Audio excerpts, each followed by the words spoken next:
Very good morning. आप सभी का पुनः एक बार बहुत बहुत स्वागत है। ज्योतिष से संबंधित इस वीडियो में हम जानेंगे राहु से संबंधित एक विशेष तथ्य जो कुंडली के प्रत्येक घर में अपना एक विशेष इम्पैक्ट बनाते हैं। जबकि ज्योतिष में राहु को अपना कोई घर नहीं दिया गया है, वो जिनके साथ बैठते हैं एनर्जी उस तरह का लिबरेट करते हैं। तो आज हम इस विषय पर चर्चा जारी रखेंगे। अगर आप चैनल पे नए हैं तो जरूर सब्सक्राइब कीजिए।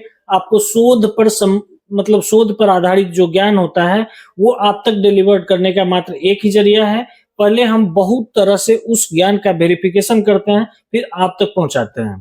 तो दोस्तों, राहु जो है क्या है, ये बात सब आदमी जानते हैं। राहु क्या है, केतु क्या है। राहु को केवल हेड है, वो जो सोचेंगे वो कोई दूसरा नहीं सोच सकते हैं। शॉर्टकट वो जो अपनाएंगे वैसा कोई नहीं अपना सकते हैं। इस तरह का उनका एक विशेष पर्सनैलिटी होता है।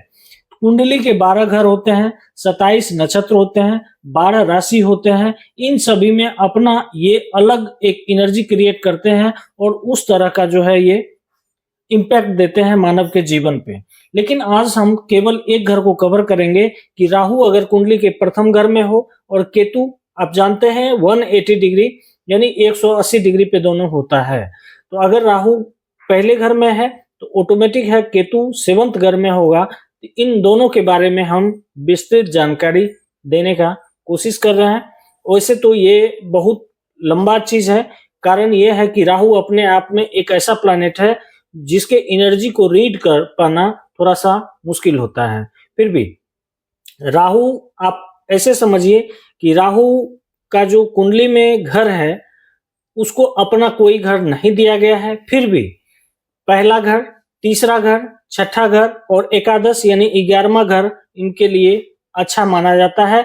यानी उसमें जब ये बैठते हैं तो अच्छा एनर्जी लिबरेट करते हैं। फलस्वरूप उनका जो है आप ब्लेसिंग ले सकते हैं और उनके सहारे आप बहुत कुछ अचीव भी कर सकते हैं। अगर मैं बात करूं राहु के शत्रु ग्रह का या राहु के मित्र, तो बुध, शुक्र एवं शनि के साथ इनकी अच्छी मित्रता है।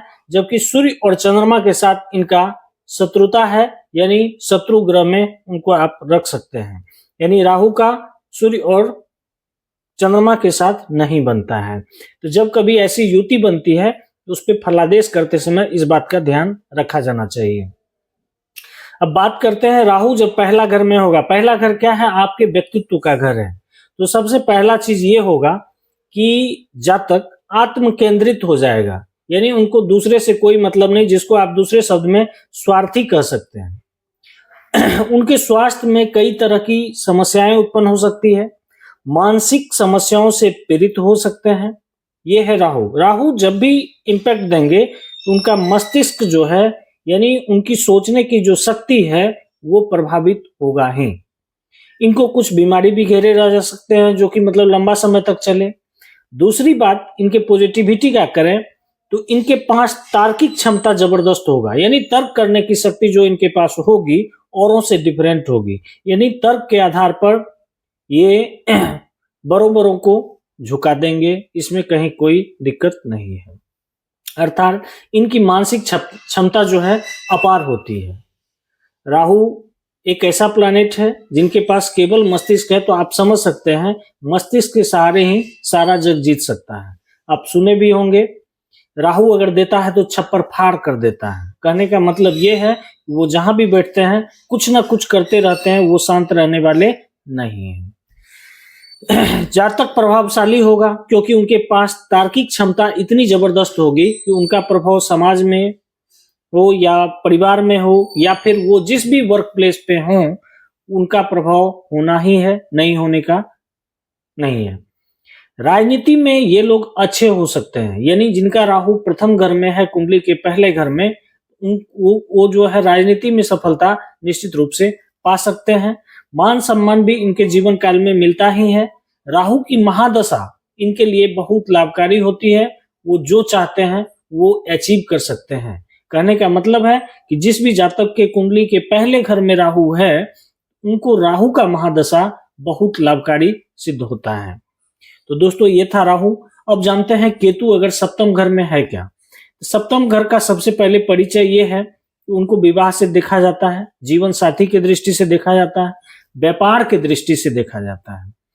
और केतु क्या है, अब एक चीज और डिफरेंट कर दूं मैं, राहु क्या करता है, अटैच करता है, और केतु क्या करता है, डिटैच करता है। मोक्ष का कारक भी केतु है, संतान उत्पत्ति में पुत्र संतान का कारक भी केतु है। केतु हमेशा जो है आपके नीचे, मतलब आपका जो यात्रा होता है उससे भी संबंधित आप कह सकते हैं केतु है। राहु का एक चीज और कहना भूल गए, राहु की दिशा की बात करूं तो दक्षिण पश्चिम का जो कोना होता है उनका फेवरेट जगह होता है।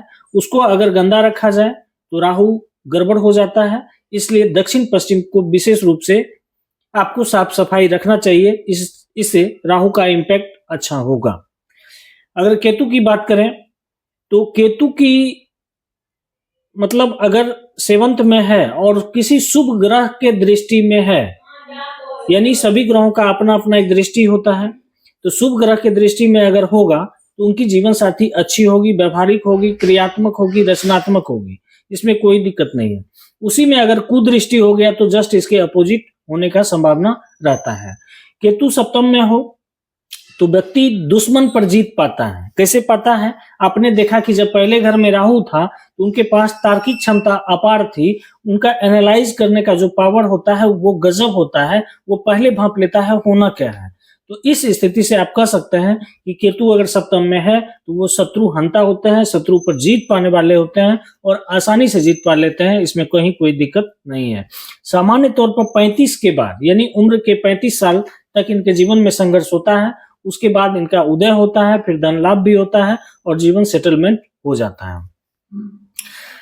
अब है यहाँ एक दो चीज और कि अगर केतु सप्तम में है तो ये समाज में कुछ ऐसा काम कर जाते हैं जो समाज के स्वीकार के योग्य नहीं हो, और निकृष्ट टाइप के जो रिश्ता होते हैं उसमें भी पड़ जाते हैं, जिनको ना परिवार एक्सेप्ट करे ना समाज एक्सेप्ट करे, इनको कोई किसी से मतलब नहीं है। ये सिर्फ वैसे भी आप देखें कि जब राहु प्रथम में होगा तो वो क्या होगा, स्वार्थी टाइप का हो जाता है, महत्वाकांक्षी, आत्म केंद्रित हो जाता है, दूसरे से हमको कोई मतलब नहीं है।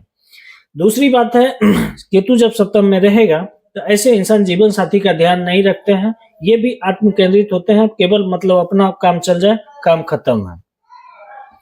गुप्त शत्रु इनके बहुत सारे होते हैं और गुप्त शत्रु होने के कारण इनके विवाह में देरी होती है। खैर कोई दिक्कत नहीं है, देरी होती है, कभी कभी ऐसा भी होता है कि ये विवाह करने से इनकार भी कर जाते हैं, क्योंकि केतु जो है मोक्ष का कारक है, आध्यात्मिक कारक है। तो केतु के लिए हमें ध्यान रखना चाहिए कि राहु से भी ज्यादा पावरफुल केतु है, और केतु अगर अनबैलेंस हो गया तो फिर उनको पटरी पर लाना बड़ी मुश्किल हो जाता है। तो केतु को अनबैलेंस होने में भी समय लगता है और केतु को बैलेंस करने में भी समय लग जाता है, इसलिए केतु का विशेष हमें ध्यान रखना चाहिए।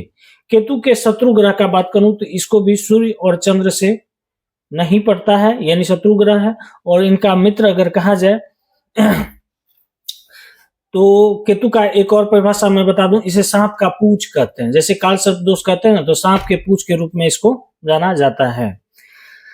अब है मंगल और चंद्रमा इनके शत्रु हैं और शुक्र से इनका बहुत अच्छा संबंध है। तो ये थे दोस्त कि अगर कुंडली के पहले घर में राहु हो और दूसरे घर में केतु हो तो इसका क्या क्या इम्पैक्ट होगा, इसको आप कैसे एनालाइज कर सकते हैं इसके संबंध में।